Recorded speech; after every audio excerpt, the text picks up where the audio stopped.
मुलं तर एवढी ताकदवान आहेत आणि तुमच्या मुलाने शस्त्र परवान्यासाठी आज अर्ज केलेला होता, मंत्र्यांबरोबर हिंडतात फिरतात, हे सगळं झालंय. आधी त्यांच्यावर गुन्हे दाखल होते मोठे मोठे. तुम्हाला असं वाटलं नाही का मुलांना सांगावं सुधरा, हे करू नका, सोडा? सुधरत होते की मुलं माझी दरवेळेस प्रत्येक वेळेस सुधरायला लागले ना. थोडे थोडे त्याला राजकारणाचं येड होतं त्या निलेशला. आणि ही तर सर आहे 30 वर्ष झालं मिलिनियम मध्ये आहे तिथं.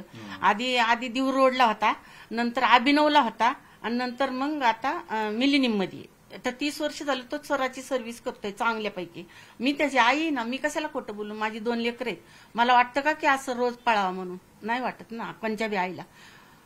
असे खोटं बोलते ते सगळी ही जी राजकारण चाललंय आणि त्यांना राजकारणात उभं राहायचंय, निवडून यायचे आमच्या गावाकडं.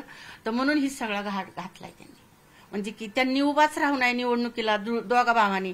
ही गायवळ बंधू आहेत ना, ह्यांना खच्ची करायचे, ह्यांना वरमान काढून द्यायची नाही. म्हणून आता त्या धाकट्याला घेतला वडून, म्हणजे सरांना. ते सर नाही म्हणतात. अरे 30 वर्ष झालं सर आहे ना, तुम्ही कुठं होतात एवढे दिवस? सरच आहे तो, सगळ्या दुनियाला माहिती. सर म्हणजे राजकारणावाल्याला बी माहिती ना ही सर आहे आणि ही निलेश भाऊ आहेत.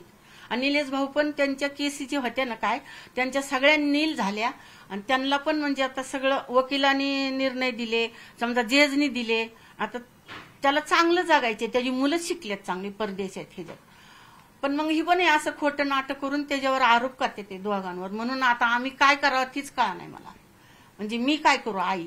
आता बापाचं तर झालंय समजा, डोळे तर गेलेच म्हणायचं, पण ऐकू बी येत नाही. पण मला सहन व्हाय नाही.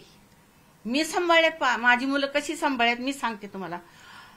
मी कोंबड्याची अंडी विकून, कोंबड्या सांभाळून, मशीन काम करून त्यांचं शिक्षण केलं. माझे दीर शिकलेले होते, माझे दीर. म्हणून मी म्हणायचे की तुझे चुलते एवढे शिकल्यात बाळा, बापा असेल तर मग तुम्ही चांगलं शिकून मोठे मोठे साहेब बना, मला बघायचंय. अशी दोघांचं मी भरपूर शिक्षण केलं. म्हणजे निलेश पण ग्रॅज्युएट बीकॉम आहे चांगला. परत LLB केली किशोर शिंद्यांवर.